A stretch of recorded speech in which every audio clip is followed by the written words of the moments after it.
अखंडमंडलाकारं व्याप्तं येन चराचरं तत्पदं दर्शितं येन तस्मै श्री गुरुवे नमः। अज्ञानान्धस्य लोकस्य ज्ञानाञ्जनशलाकया चक्षुरुन्मीलितं येन तस्मै श्री गुरुवे नमः।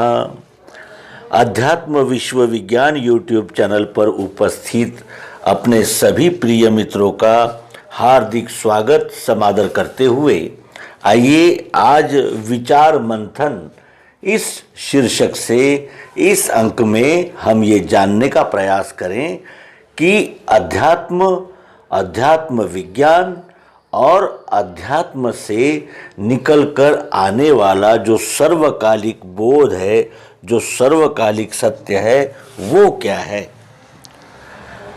मित्रों, हमारी संवेदना केवल हम एक शरीर है, एक इंद्रियों का समूह है, एक हमारा मन है, निर्णय करने वाली हमारी एक बुद्धि है, हमारा एक नाम है, हमारा एक कुल है, हमारी एक जाति है, हमारा एक परिवेश है, हम ये है, हम तहसीलदार है, हम कलेक्टर है, हम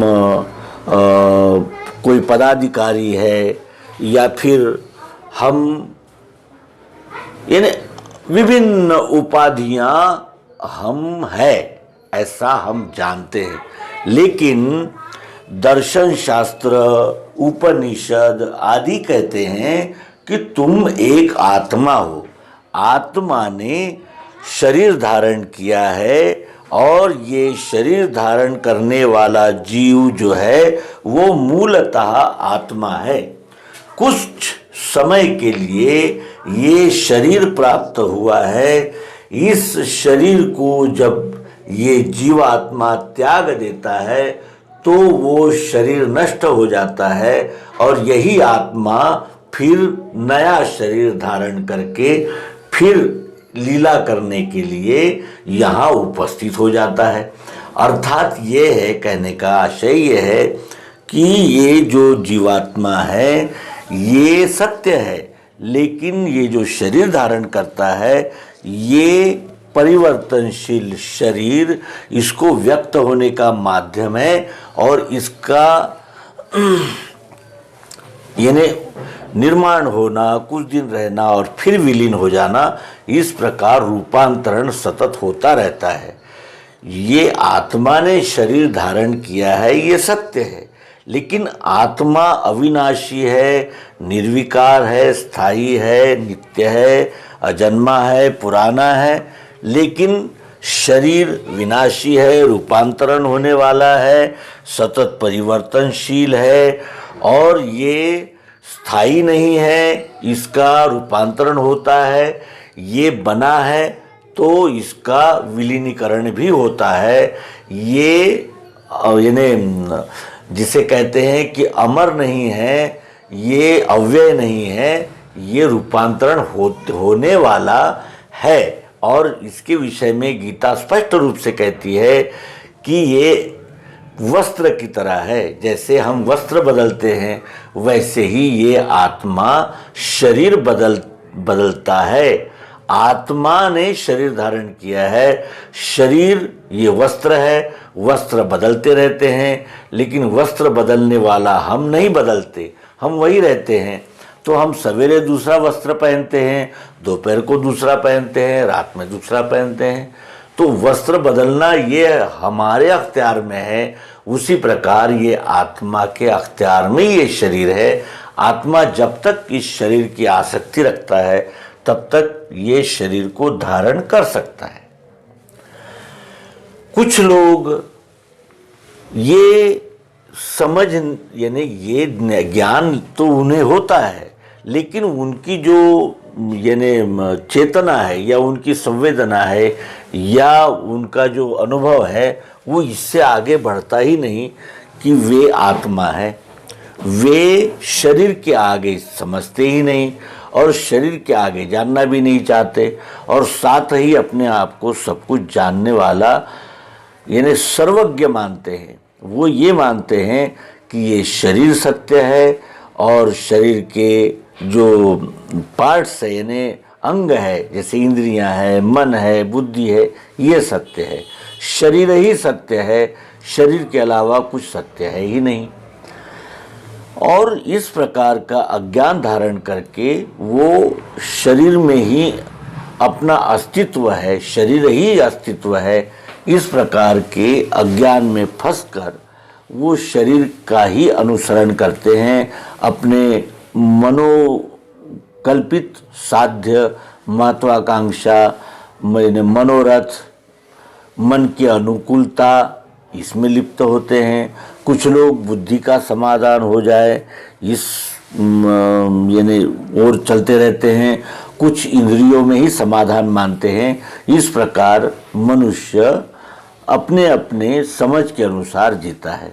जो इंद्रियों में अपने आप का संपूर्ण अस्तित्व मानता है वो पशु है, जो मन में अपना संपूर्ण अस्तित्व मानता है वो मनुष्य है, बुद्धि में जो अपना संपूर्ण अनुभव मानता है वो भी मनुष्य है, लेकिन वो नर मनुष्य है।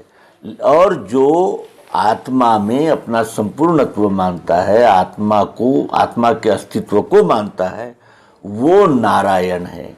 तो जीव की उत्क्रांति पशु से नारायण तक है।